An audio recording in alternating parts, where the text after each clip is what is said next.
in more developed countries that do not own an account on a social networking site are becoming an endangered species. Since the year 2003, with the invention of MySpace, the popularity on these sites has skyrocketed. Social networking sites are websites that provide people a means to communicate and share their activities with online friends. Developed countries throughout the entire world were diving into the growing pool of popularity of these sites. Although these sites are simply meant to keep in touch with friends and relatives, they have blown out of proportion. Users will have thousands of friends on these sites because they feel the need to be loved or popular, when in reality they most likely do not know even a large chunk of the people that they choose to share their personal information with.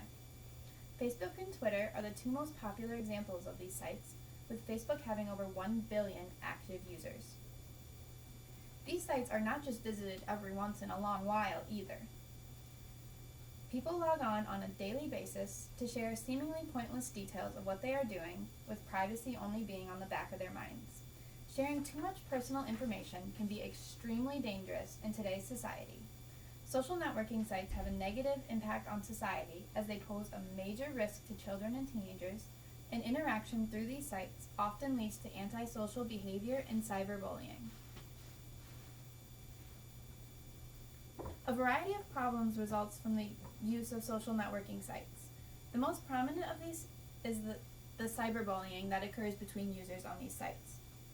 The definition of cyberbullying is the use of technology to bully or harass a person. This can take on many different forms, including sending a mean message or threat to someone's email, cell phone, or spreading rumors online or through text messaging, or even posting threatening messages online. Technology has taken regular bullying to a whole new level. Now people have no escape from the tormenting, even in the safety of their own bedrooms. Over half of adolescents have been bullied online, and more than 1 in 3 of these occurrences have been threats. One form of social media that has turned into a haven for cyberbullying is a website called Ask.fm. About 60 million people participate in this website, and about half of these users are under 18. People ask anonymous questions to individuals with profiles. Users can see the questions that people have asked, but they are unable to see who their followers are or who asked the questions. This anonymity is the key reason as to why the site is a hot spot for cyberbullying. People do not have to take any responsibility for anything that they post on this site, and no one knows that it's them posting it. There is no face-to-face contact, no need to see the effect that they have on the individual that they are bullying. It is much easier to type a hurtful message and press send than it is to look another person in the eye and say the same thing. Gabriella Van Riege, a bullying prevention expert, says, "Smartphones are truly used as weapons and are fueling cyberbullying. The sooner our society realizes that, the sooner we will see a decline. Tragically, children that are victims of the harsh and unending torture that is cyberbullying often result to ending their lives. Families all over the world are now having to live without their children, and their child, along with the other bullies' participation on these sites, are to blame." Just a few months ago, a teenager in Great Britain took her life after a string of horrible messages were left on her Ask.fm wall. Since then, the website's owners have tried to deal with the problem of cyberbullying by allowing users to opt out of anonymous questions, but it is still extremely easy to cyberbully through these sites. There have been other suicides as a result of activity on this site as well. The most recent of these occurred in Florida, when a 12-year-old girl threw herself off an abandoned cement silo after receiving an anonymous post on her page, including things that said, "Nobody cares about you," and "You seriously deserve to die." Nobody deserves to have these things said to them, and the invention of social media sites has just accelerated the intenseness of bullying in this world. Their deaths, along with many others to come in the future, have the capability of being prevented. Every suicide related to cyberbullying is a tragedy, and outrage is a good response. Reacting with concern and anger towards some of the vulgar things that people write on Ask.fm is beyond fair, but rallying against specific sites will not stop bullies. Until an effective anti-bullying educational program develops, cyberbullying is going to continue to grow and grow more immense with each day. Well over half of the young people that experience cyberbullying do not tell their parents or any trusted adult what is going on. Although teenagers tend to stay away from adults and do not let them know about the problems that go on in their lives, it is extremely important that kids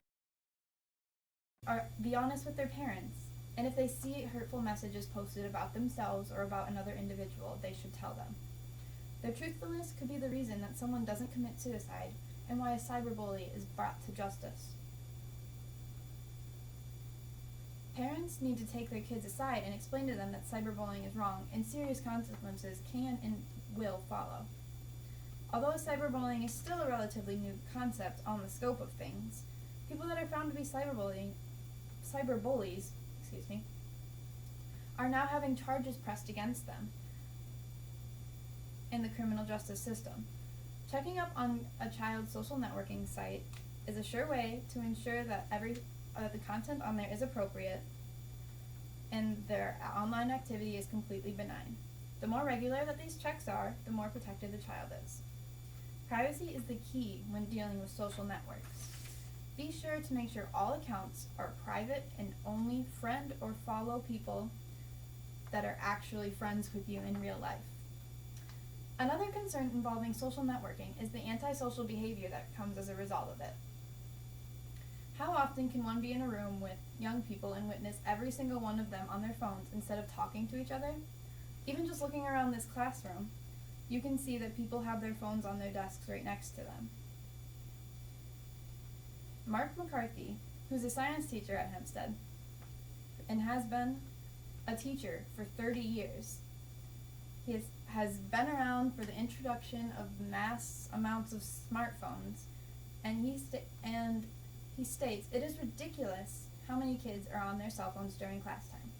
Not just because it makes me feel like what I'm teaching is not important, but also because they are most likely talking to someone that is in another classroom and interrupting what that teacher is saying as well. Not only is using a cell phone during class a sign of rudeness, but it also hinders learning abilities. Students that use their cell phone during class oftentimes do worse on assessments than those who do not use their cell phone, states McCarthy. They simply aren't able to keep their attention on more than one thing at a time. This rings true for more than just the case of our school. In Australia, the Mobile Radio Frequency Phone Exposed Users Study, also called Morpheus, gathered information on the relationship between cognitive ability and cell phone use. 317 students were selected and put through a series of tests. The results show that the accuracy of working memory in the children that reported their use of cell phones was poorer than those who did not. Also shown in the results is that children that texted had a faster reaction time than those that did not, though they had less accuracy in their responses. A study done at California State University examined just how severe an impact that social networking sites had on preteen and teenagers. Shorter attention spans and sleeping problems were caused by these sites, which led to lower grades.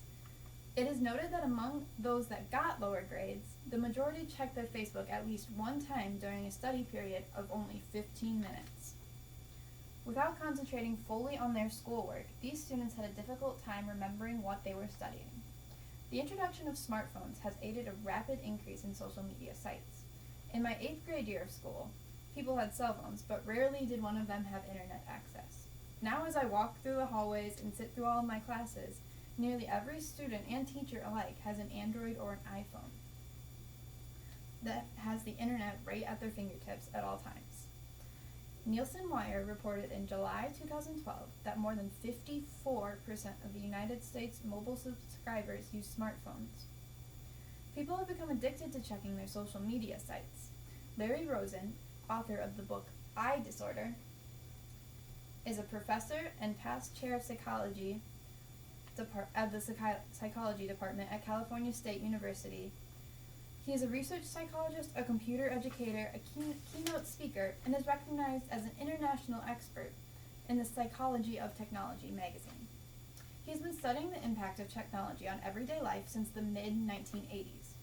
In an interview with Dr. Errol Gluck, he states, anyone under about 40 says that they check in with their smartphone every 15 minutes or less, and if we force them not to check in, they get very anxious. He goes on later in the interview to say they literally can't help themselves from checking in. Social media anxiety disorder is an illness that is very similar to social anxiety disorder and has emerged as a result of people spending excessive time online. Those affected by the disease become so submerged in their online personalities that they no longer know how to have face-to-face contact with another individual. They begin to fear that interaction with people will bring them self-consciousness, judgment, evaluation, and inferiority. This is not the same as simply just shyness. Shy people feel uneasy around people, but individuals with social media anxiety disorder become so anxious that they cannot function properly.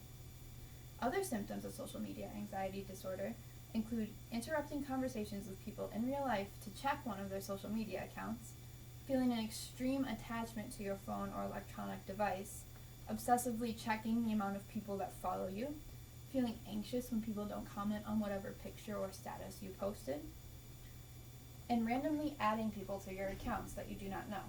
The majority of these things can be relatively normal as long as it is in moderation. As soon as these activities start to affect your activities of daily living and face-to-face social contact, it becomes necessary to have an intervention. And when I say intervention, there are a few things that you can do. One of these includes cutting the amount of time that you spend on this site. Although if you are addicted, it will be really hard to cut the amount of time that you spend, but it is also really important.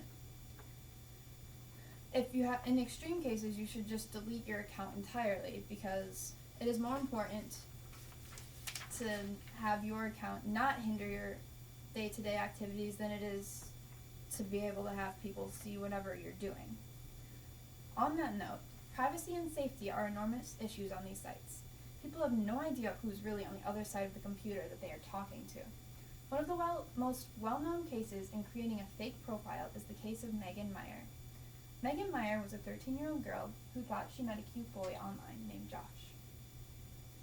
She messaged him for about a month through the social networking site called MySpace. One day, Josh abruptly stopped talking to Megan, and after sending cruel messages to her, Megan, already being diagnosed with depression, hanged herself in her closet. As it turned out, Josh never even existed. A mother of one of Megan's former friends created the account. This is just one example of how you can never truly tell who you're talking to online. It is vital when participating on these social networks that you personally know everyone that you add to your page and that everyone that you talk to, you have actually talked to in person before. According to a study done by alltwitter.com, 25% of all Facebook users do not even bother with privacy settings. This means that anyone in the world can see whatever they post online at any time. There's no way of telling exactly who visits your page if you don't have the privacy settings that allow you. Online predators, which are sexual predators that take advantage of children through anonymous online chat rooms, social networking, and online gaming, can be a major threat to a child that is online and not using appropriate safety measures. These predators gain the child's trust by listening to their problems and showing them sympathy. Eventually, this leads to the predator wanting to meet the child in real life, and nothing good can result from that. So there is significant evidence pointing towards the theory that social networking sites have a negative impact on society. Cyberbullying is a major point in this case. The tormenting of an individual through the internet that can lead to someone resorting to taking their own life in order to escape the agony. The younger generation that has grown up submerged within technology has become dependent on it. The need that we feel to check our phones every so often, the happiness that we feel whenever we get a new follower, or whenever someone messages us, the constant updating of every single activity we do, it just starts to consume us. We no longer focus on things like schoolwork and homework solely, rather on insignificant things like Throwback Thursdays or Transformation Tuesdays that flood our news feeds. Our attention spans and grades have suffered as a result of this. The carelessness that people exhibit while flicking through their web pages is ridiculous. Anonymity is the internet's own personal Satan. Far too often, children fall victim to so-called friends that turn out to be online sexual predators. Sad stories are always on the news, like so-and-so committed suicide because of cyberbullying, and so-and-so got kidnapped after going to meet their new online friend at the park. Banning sites like this is out of the question, because they've accumulated too much of a following. Just remember to use caution and that the negative aspects of social networking sites, and next time you use them, be sure to use good privacy settings when you update your status or send a tweet to your followers, because you do not know who can see that. Thank you.